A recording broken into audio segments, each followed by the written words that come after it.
Welcome to Remnant 101 at the City on the Hill Church. I'm Associate Pastor Benji Lalayan. God's remnant is always looking for ways to separate.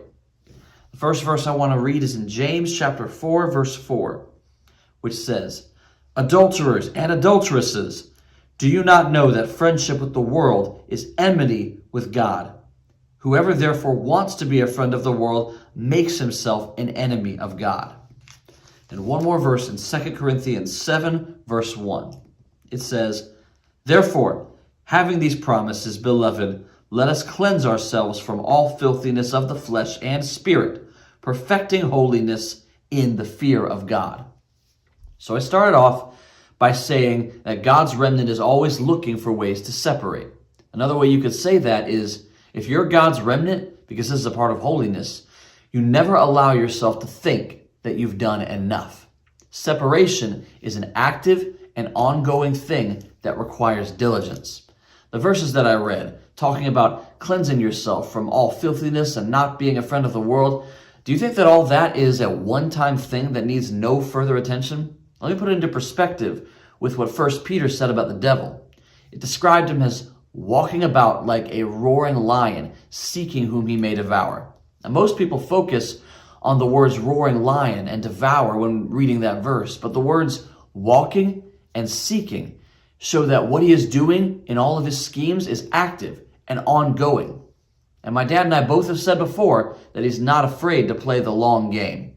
Now, if those things are true about how the devil works, how much more should we be active and ongoing in our pursuit of holiness? And not to mention allowing the fear of God to dictate how we do things. Like what the verse I read in 2 Corinthians said. A good way to put this is always staying a step ahead of the devil, which means you always have to be looking for those steps to take. That's where always looking for ways to separate comes into play. I want to remind you of two things that my dad said a few weeks ago during one of our Sunday services. Number one, you need to keep asking God to show you what it means to separate. Of course, the verses that I read immediately come to mind, separating from the world and the filthiness of the flesh and spirit. But because the devil works diligently, he does whatever he can to convince you of little things that are meant to hold you back, but he makes you think that they don't fall into the categories of what those verses say. That's why asking God for this revelation is so important, so that you can stay ahead of the devil's schemes. Because the more separation that you exercise, the closer that we are to bringing Jesus back.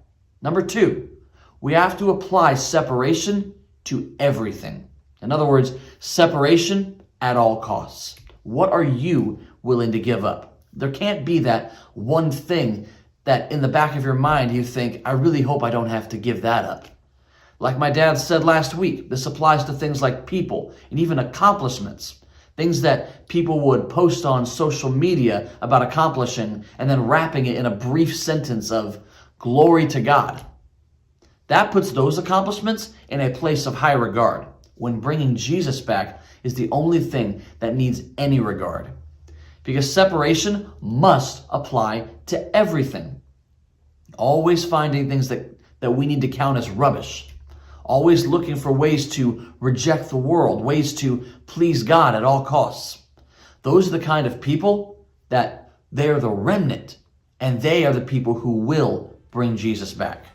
I encourage you, take up your cross daily and be diligent about this so that your place on the ark is secure.